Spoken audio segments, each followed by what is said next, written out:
Malam ini adalah acara peluncuran alat elektronik keluaran terbaru dari perusahaan Harun. Baik Harun dan Aska tentu keduanya sudah sangat bersemangat untuk acara tersebut. Sejenak mereka harus melupakan masalah di antara Ana dan Aska terlebih dahulu. Acara dihadiri para pengusaha besar di kota Makassar. Sandra turut menemani sang suami dalam acara tersebut dan semoga saja semuanya berjalan dengan lancar. "Kamu cantik, sayang," puji Harun yang sejak tadi enggan mengalihkan pandangannya dari wajah istrinya. "Kamu juga tampan, Mas," balas Sandra mengusap wajah suaminya yang terlihat begitu tampan dari biasanya. Acara akhirnya dimulai dengan doa terlebih dahulu. Selanjutnya pembawa acara meminta Harun untuk naik ke atas panggung dan memperkenalkan produk barunya. Suara riuh tepuk tangan terdengar di seluruh penjuru ruangan saat seorang Harun Pradipta menaiki panggung. Sandra tersenyum bangga melihat suaminya yang begitu dihormati karena kemampuannya dan Sandra beruntung telah menikahi pria baik seperti suaminya. Assalamualaikum, saya ucapkan banyak terima kasih kepada seluruh hadirin yang menyempatkan waktu untuk datang di acara launching pada malam hari ini. Saya tidak akan bisa meluncurkan alat baru tanpa bantuan dari kalian semua sebagai rekan-rekan saya. Saya mendapat beberapa pertanyaan mengapa nama produk saya itu, Hasa, bukan menggunakan nama perusahaan, itu karena nama ini adalah gabungan dari nama saya dan istri saya. Ucap Harun sebagai pembuka acara. Sandra terkejut mendengar ucapan suaminya, ia tidak tahu sama sekali jika nama produk terbaru Harun menggunakan gabungan nama mereka berdua. Ada pepatah mengatakan, kesuksesan seorang pria maka ada wanita yang selalu mendukung di belakangnya. Saya percaya dengan itu, meski saya dan istri saya baru menikah selama beberapa bulan tetapi saya tahu Allah menakdirkan saya dengan kesuksesan saat ini bersamaan dengan wanita yang begitu mendukung setiap langkah saya. Sandra, istri saya yang duduk di sana. Sambung Harun menunjuk Sandra yang tampak ingin menangis. "Kakak, ayo hampiri Kak Harun," bisik Ana membantu Sandra untuk bangun. Sandra berjalan mendekati panggung. Ia naik dengan dibantu oleh Harun karena gaun panjangnya membuatnya susah untuk melangkah naik.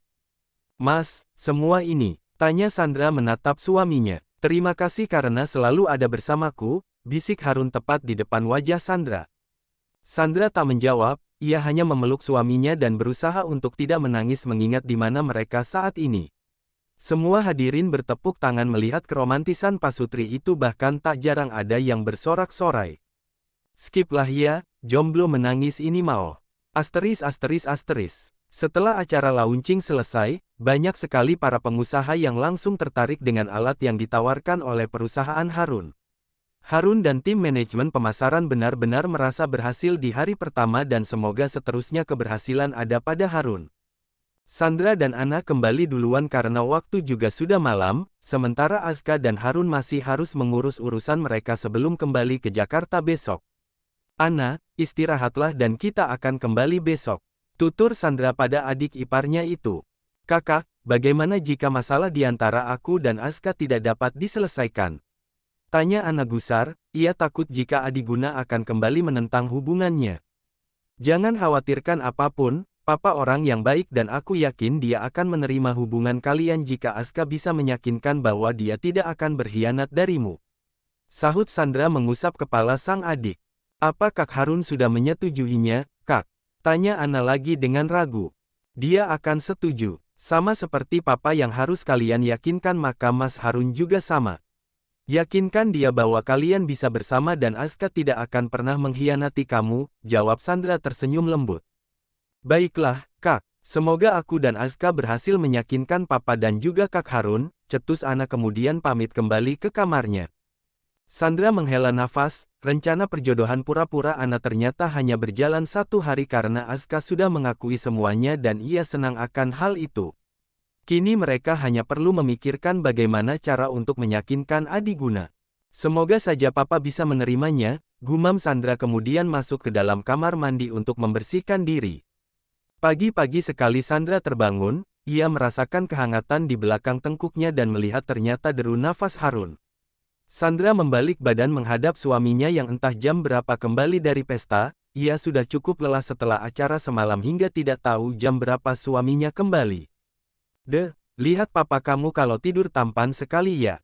Mama aja suka insecure melihatnya," celetuk Sandra, satu tangan mengusap wajah Harun sementara tangan lainnya mengusap perutnya. Mama pantas gak sih buat papa, lihat papa kamu, dia tampan, mapan dan berpendidikan beda sama mama yang hanya. Set, jangan bicara soal itu, sayang. Kamu yang paling pantas untuk aku begitupun sebaliknya. Tukas Harun memandang wajah istrinya dengan sayang. Kamu udah bangun, pulang jam berapa Tanya Sandra, ia ingin mengalihkan pembicaraan. Jam 1, sayang. Jawab Harun mendorong pelan bahu Sandra hingga kini posisinya Sandra berada di kungkungannya. Ini ngapain? Tanya Sandra pada Harun yang asik menciumi wajahnya. Kangennya sama kamu, gak usah pulang kita ya, bulan madu dulu. Sandra terkikik, ia memegang rahang Harun dan mengangkatnya agar pria itu menatapnya. Harun menempelkan hidung mancung mereka satu sama lain. Nyosor mulu, papar Sandra menatap Harun dengan lembut. Abis enak sih kalau nyosor kamu, balas Harun sama-sama membuat keduanya terkekeh.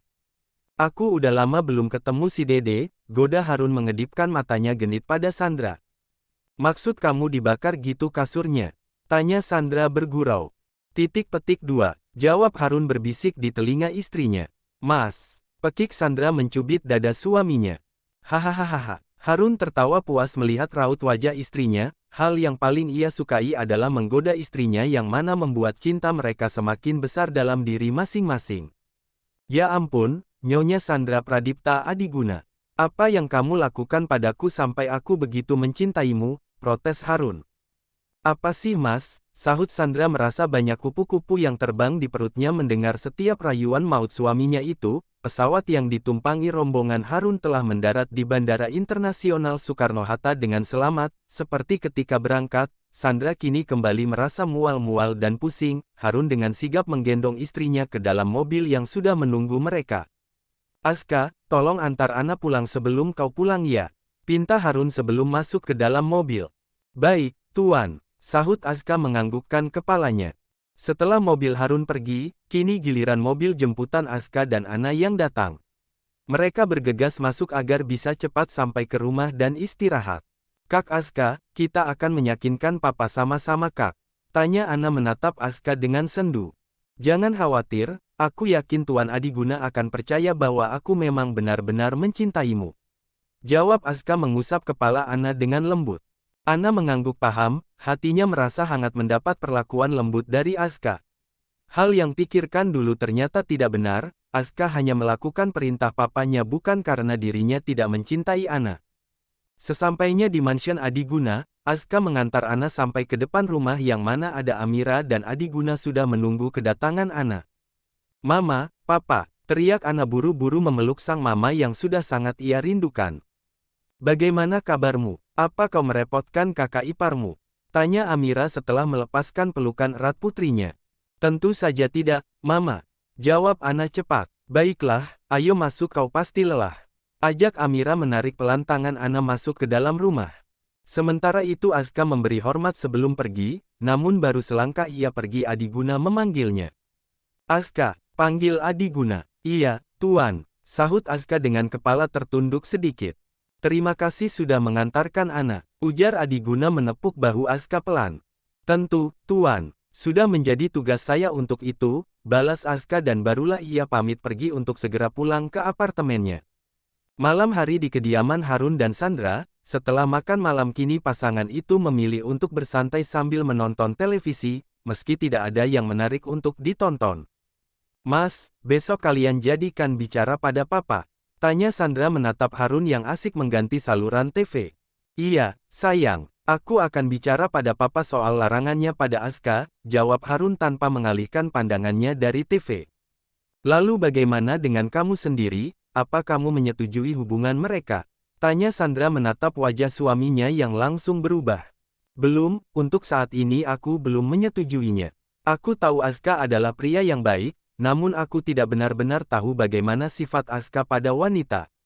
Selama ini dia tidak pernah dekat dengan wanita meski banyak yang menggodanya, aku ingin tahu isi hatinya mengapa dia tertarik dengan Ana.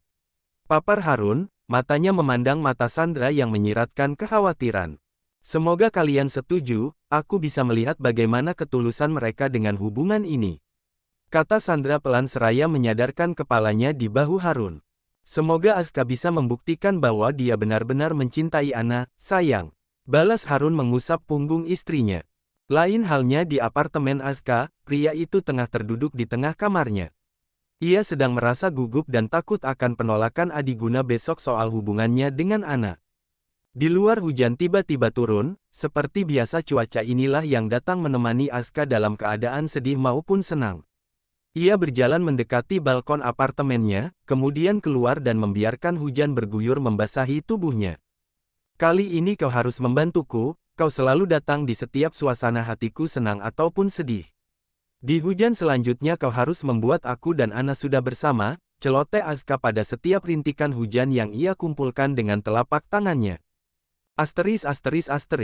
Ruang tamu mansion Adiguna, terlihat 6 orang sedang duduk berhadapan. Sandra duduk di sebelah kanan suaminya, di sebelah kiri terdapat pria yang tampak gugup namun dengan baik menutupinya. Sementara di depan mereka ada Amira, Adiguna dan Ana yang sama gugupnya seperti Aska.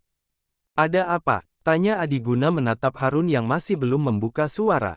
Aku ingin bertanya pada Papa, apa alasan Papa melarang Aska berhubungan dengan Ana? Tanya Harun to the point. Jadi Aska sudah mengatakan padamu, dia juga pasti memberitahu alasannya kan? Jawab Adiguna sesekali menatap Aska yang masih diam. Kenapa Papa seperti ini? Tidak semua orang seperti Isabel, Pak. Aska pria yang baik, dia tidak akan mungkin mengkhianatiku.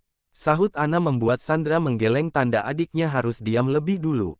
Memang, Harun, tidak semua orang seperti Isabel, tapi wajar bukan jika Papa merasa trauma. Cetus Adiguna menatap sang putra dengan dalam. Ana itu seorang wanita, dia akan lebih lemah darimu jika ditinggalkan, dia putri keluarga Adiguna satu-satunya dan kami tentu mau yang terbaik untuknya, Harun.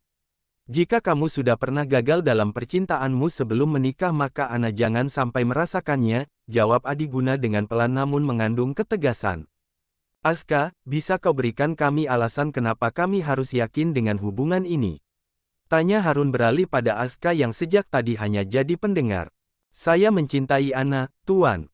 Saya mencintai putri Anda sejak lama tetapi saya tidak pernah mengungkapkannya dengan alasan menghormati keluarga yang telah menolong saya.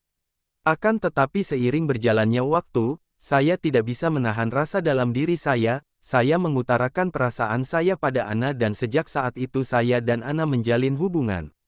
Papar Aska dengan kepala yang terangkat namun masih bicara dengan sopan. Cinta tidak bisa dijadikan landasan kesetiaan. Banyak orang yang mengatakan cinta tetapi tetap berselingkuh. Balas Adiguna menatap Aska dingin. Saya bukan salah satu dari banyaknya orang itu, saya tidak akan pernah membuang sesuatu yang begitu saya sayangi. Cetus Aska berusaha tetap tenang. Maksud kamu putri saya adalah sebuah barang? Tanya Adiguna meninggikan suaranya. Papa, tegur Amira mengusap bahu suaminya. Bagi saya, Ana bukanlah sebuah barang atau apapun. Saya hanya tahu dia adalah salah satu alasan mengapa saya mempertahankan diri saya dari wanita lain, saya tidak pernah mau menjalin hubungan dengan siapapun demi Ana. Ana telah menjadi bagian dalam hidup saya, Tuan. Pungkas Aska membalas tatapan Adiguna. Anda boleh memecat saya ataupun mengusir saya dari kota ini, tetapi jangan dengan perasaan saya. Saya sudah berusaha melakukan apa yang Anda minta tetapi tidak berhasil, perasaan saya terhadap Ana terlalu besar sehingga sulit rasanya untuk melupakan. Maafkan saya, Tuan, lanjut Aska diakhiri tundukan kepalanya. Papa, Aska begitu mencintai Ana. Jangan persulit hubungan mereka, Pak. Cicit Amira memandang wajah suaminya yang terlihat tegas. Ana, apa kau sungguhan mencintai Aska?